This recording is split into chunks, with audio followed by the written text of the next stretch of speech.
I was born in New York State. My wife was born in Albuquerque, New Mexico, so it was absolutely destined for us to be together. I would tell you that because God put us together. I was raised in North Carolina, for the most part, where my mother was from. And when I got out of high school, I was not a good student, so I figured I'd better go to work so I could support myself. So I went to work in a garment plant to pay for my own education, which I did. I went to 2 years of college and got an associate degree in physical therapy. Started working, joined the Army rather than be drafted, and the rest of it is going to be more relevant to what we're talking about here.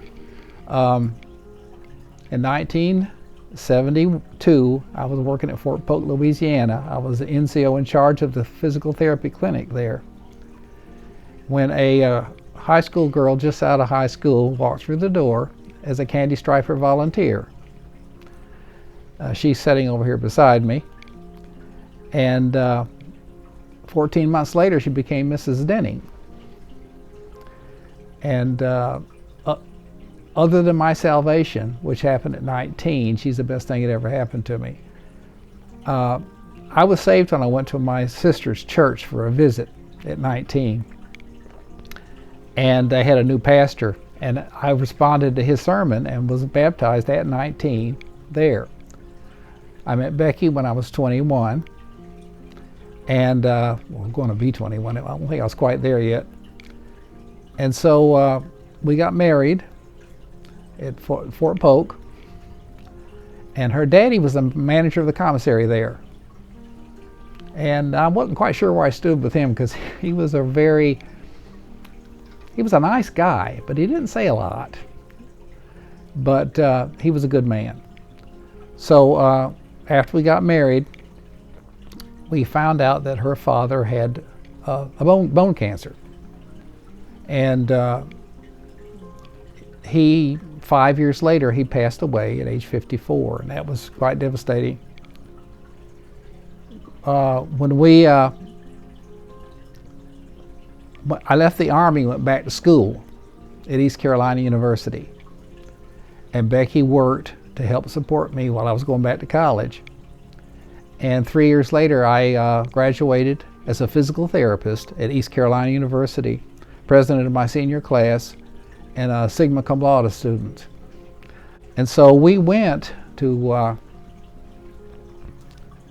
Texas to work. And the guy who was my captain in the Army was my boss when we worked down at El Paso. We wanted to have kids, so Becky got checked out. She was okay. I got checked out and I wasn't. And they told me unless I had surgery, she wasn't going to have any kids. So I had the surgery. I had just had my surgery, and she found out that she was pregnant. So they started calling that doctor Dr. Retroactive. He told me that later. He said they just never let him hear the end of it. And so that was Jimmy. Jimmy was born in February the 15th of the next year. And we eventually moved up to North Carolina. We left El Paso the year after he was born and moved to a little fishing village community on the coast of North Carolina. And it was a delightful little place to live, but there wasn't much there. I mean, it was a little fishing village, a series of little fishing villages there. And I worked at the physical therapy clinic there at the small hospital at Sea Level, North Carolina. And we at first stayed in a house that was owned by one of the people there for a short while, and then we bought a piece of land on Cedar Island, North Carolina. So it's a little island right off the inner banks of North Carolina. And we were going to put a house there, so we had the outside of the house built, and I was doing the inside myself. Now here's where our story gets a little tougher. Our second son was born, and Jonathan Lloyd, and he was about a year and a half. Was it a year and a half or younger 21 months. 21 months. I mean younger than Jimmy. He was probably, I was thinking how much younger than Jimmy he was. Anyway, he was 21 months old, and he started developing some physical problems. He had little circular bruises all over his legs, blisters on his belly and chest, and his hair was falling out on one side of his head. And so we didn't know what was going on. Our pediatrician didn't either. So we were going to do some more testing on him to find out what it was. He thought perhaps it could be some kind of blood disease, but we didn't know. But before we could get further tests done, Becky and I would leave the boys with a babysitter when we went to work. Becky worked as a nurse's aide, and I worked as the physical therapist there.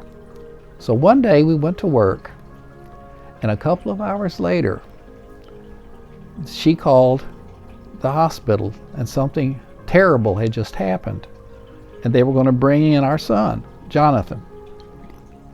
Well, when they brought him in and I saw him, I felt like fainting because he had all the symptoms of brain damage. His pupils were shot. And sure enough, he had a fractured skull. And she said he was one of these youngins that was all out. He was just a dynamo of energy. He'd run up and down the hallway pushing his trucks. Thing is, he was 21 months old. You don't have the best balance in the world at 21 months. So she said when he got quiet, she checked on him and found him seizuring. He had apparently fallen down and hit his head. And but the day after he died that same day. They couldn't save him. We rushed to a hospital where there was a neurosurgeon. He was alive when we got there, but he didn't last long. He did die. And the next day, though, our house people had come in to try to help us deal with it. The deputy sheriff came to our house, and he came up to me and he said, "We know this was no accident.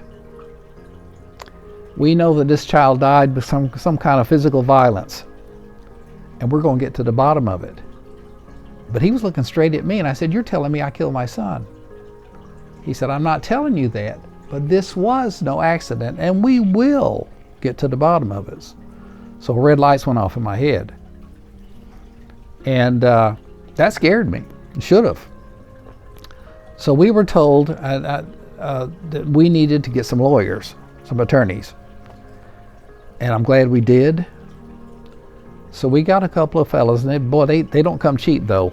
Wow, we didn't have a lot of money in savings and stuff, so it really hurt us when we hired those guys. But we needed them. So it's hard to lose a child that dramatically, that fast. The trauma was terrific. I was out on a fishing boat like I always was when I wasn't working at the hospital. And when she was gone, I especially didn't want to stay at the house by myself.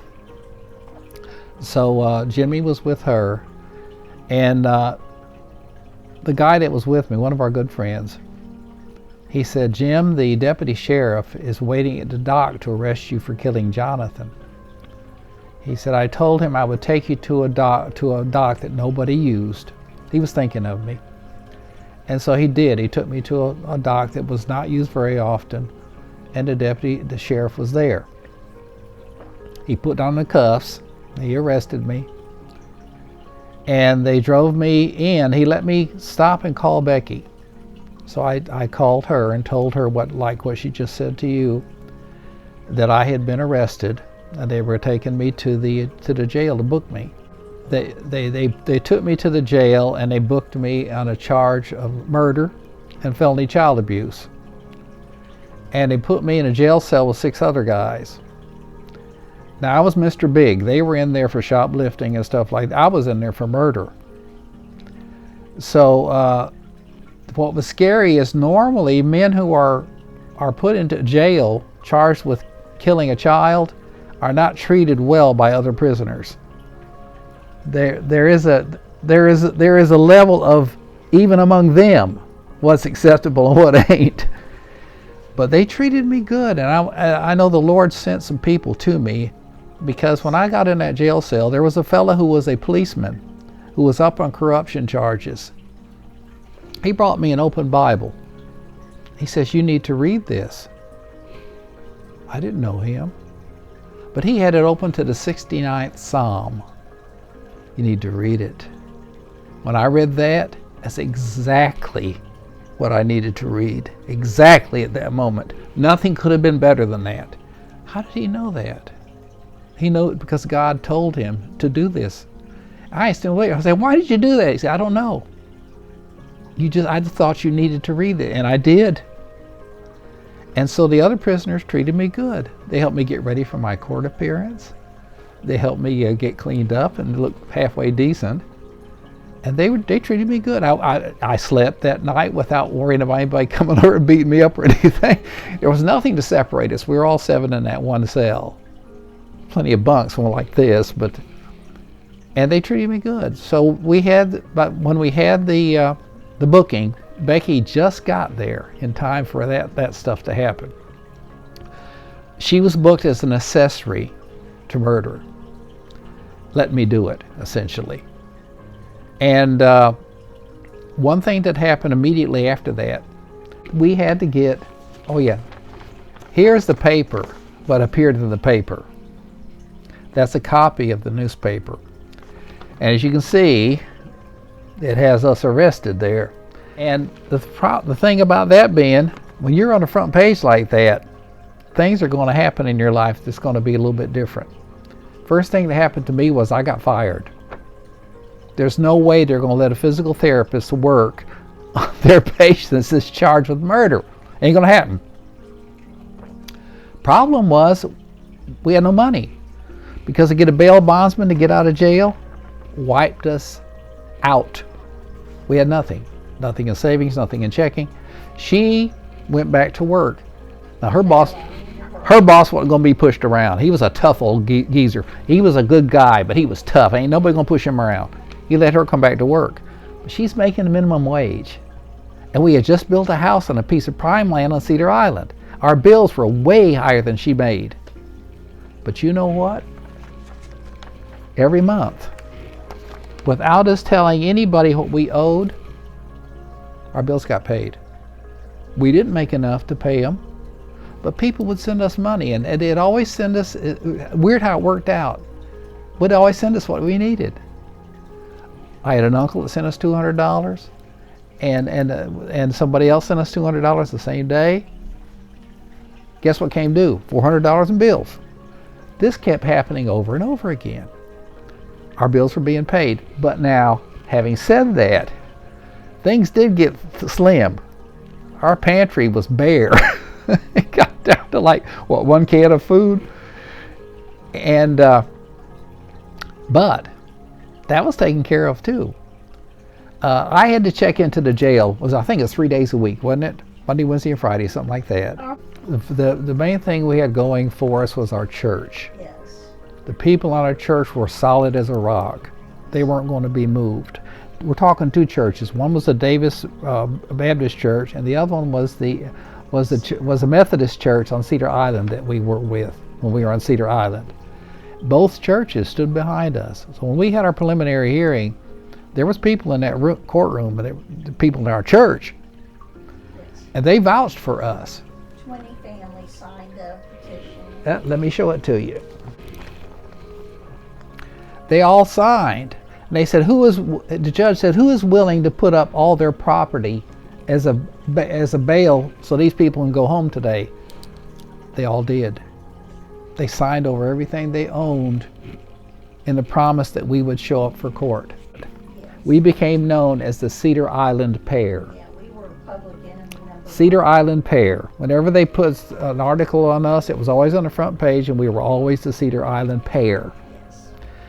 And the Cedar Island Pair was charged in the baby death. You see that. You saw the thing where we were arrested. I showed you that a while ago. So when your face is like this, unless people know you personally, you might have a hard time doing anything. After I got fired, like I said, we had bills due, and people were sending us money, but always kind of worked out in the amounts we needed. we ran out of food. So, like I said, I had to check into the jail. So one day I checked into jail, and in the house, I see these 2 huge boxes overflowing with cans and boxes of food. I said, "What's this?" She said 2 women in the community took it upon themselves to go house to house in all those little fishing villages and all the people and collect food for the Dennings. They collected enough food in those 2 big boxes to feed us till the trial. And so they were taking care of us. We didn't have to worry about stuff. People provided it. When we needed this, we got that. Or this, we got that. So people were supporting us. Without them, we couldn't have made it. But God made sure that we did. And the county was having a little trouble with this, because here we would only live there 2 or 3 years. And we shouldn't have been able to have all this support, but we did. This was the thing before, when the people had posted bail for us, our friends. Well, the judge decided to send the case to the high court for them to be able to see if they were going to make charges and what the charges were going to be. So he sent it to the high court after that initial hearing. And the thing about it is, the county kept postponing our court dates. We got used to that because they knew we had no job. I had no job. Yes. That she didn't earn enough money to support us. Yes. That we couldn't make it. And so they were hoping by breaking us financially that we would eventually throw ourselves at the mercy of the court. Yes. They forgot about somebody. They forgot about God. Yes. Because when we needed money, we got it from different sources. One time my cousin Terry sent me a certain amount of money. And he apologized for sending me that amount of money. I said, "Terry, on the day I got your money, I got a bill for the same amount. You took care of it." So, and that's the way it happened. We'd get this number of dollars, and we'd have a bill for that number of dollars. Over and over and over again. And so they finally had that preliminary hearing after 2 or 3 postponements. They tried to do the same thing with the regular trial. That's why I went into the next year. So here we are, rest of this year, rest of that year, checking into the jail, blah, blah, blah, blah, blah, blah, blah. And the next year, spring of the next year, finally they had the trial. And it went to the Superior Grand Jury. From there, as you know what happens after that, Dennings grand jury hearing held over. That's what I was saying about them postponing things time after time, trying to break us. Finally, testimony begins in Dennings' trial.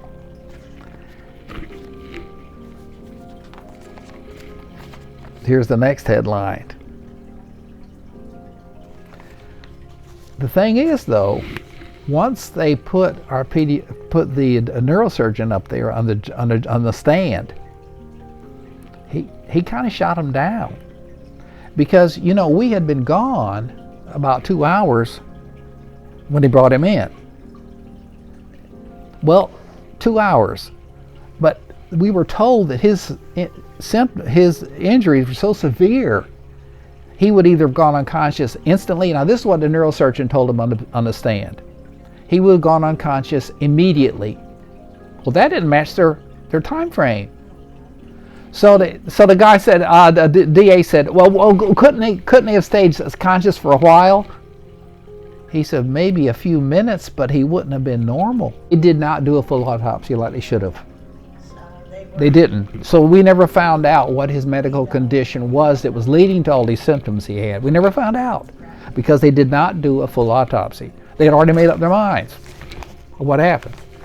Well, that neurosurgeon shot him down, because when he said he would have gone unconscious immediately, at most 15 minutes, but he wouldn't have been normal for those few minutes. So, but after they said the thing about him going unconscious immediately, our good friend Roger, he's the one that brought me in when I got arrested. He said, well, Jim, you weren't even home. We weren't. So the judge, though, was prejudiced against us. Yes. The judge really thought no matter what people said, we done something. Something happened to that. That we did something to him. So the judge, in his hearing, okay, yes, he did do that. But in his statement, he said, Jonathan's body cries out from the grave for justice, and justice was not done here today. In other words, we got away with murder. And that's what he said. He was convinced we were guilty of sin, but there's nothing he could do because the neurosurgeon had just shot down their case. So he dismissed the charges. A lot of people believe everything they read in the paper. And when you read stuff like this, you're going to kind of prejudge people a little bit maybe. And so we knew that some people would believe, no matter what we said or what was said, that we had killed our son. And we knew we couldn't stay there because of that. So we left. And I tell you, I'm going to jump ahead a lot of years. Then I'll come back to it. About when my mother died, she died New Year's Day, 2017. I went out, and I'm going to throw a little something different in here right now for a second, and I'll come back to it. Mom had had a stroke, and she'd been in a coma. I'm going to just do a little side thing here, for 2 weeks. I went in to see her, and my sisters were there, and she had not spoken a word in 2 weeks. I walked up to Mom, and I said, Mom, it's Jimmy. She started to talk to me. And the last thing she said was, I love you, Jimmy. And then she died. And my sister Gail said, Jimmy, she was waiting for you. She wasn't going to die until you were here. It's amazing how people can do that, you know. But I was out there for that. And I went out to our old stomping grounds at Carteret County. And Louis, one of our best friends, Louis was a great guy. He said, Jim, do you not know what happened after you left here? I said, no, Louis, we never checked back on anything. He said, Jim, it was amazing. He said, the judge, the district attorney, the sheriff, all the people that put their hands on you to arrest you for killing Jonathan, in the next election, they all lost. He said it was the biggest turnover in the county's history. He said, not only that, the sheriff was brought up on corruption charges, was convicted and sent to prison. Everybody who touched us fell away. God took care of it. Vengeance is mine, saith the Lord. And boy, did he have vengeance. So all those people fell away, all of them. And all the friends we had always were our friends. But we just completely pulled away from it. Now, when we left there, we went to Louisiana. First, we went over to the Shreveport area, and then for about a year, and then we went over to the Monroe side of it, and that's where I got me a job. Well, in addition to my job, I skipped over the part where I used to work as a clown. When I was 17 and got out of high school, I told Mom I wanted to be a clown. So Mom was a seamstress, and she made me some tuxedos, weird looking ones. I got some here. And I bought me some clown shoes. I got those back here too. And worked as a clown. When I wasn't doing other stuff. I did that for 35 years. But when I turned 50, I couldn't do all the acrobatic stuff I used to do as a clown, so I gave it up. But the amazing thing is, when we went to Louisiana, I found me a good job. And my acting skills were put to good use because they had a passion play in Louisiana. This is it. The Louisiana Passion Play. And it was listed in the top 100 tourist events in North America. Well, they had heard that I was working as a clown, had worked as a clown, so they knew I had experience on stage. So they asked me to be a member of the cast. I said, okay. And so they made me a cast member. And when they made this brochure, I was a blind man. That's me. and the blind man that Jesus healed when he came into the city. Jimmy was also there. Jimmy played Jesus at 12, teaching the elders at the temple. Timothy, our youngest son, was also there. And Timothy, yeah, he was there too. And when I said, let the children come to me, Timothy is the one I picked up. He was like 3 years old. And of course, he'd go to his daddy. And his daddy would pick him up. And we had the scenes with the disciples. I played one of them. Now, the first 4 years, I was with that play 4 years. The first 3, I played all kind of different roles.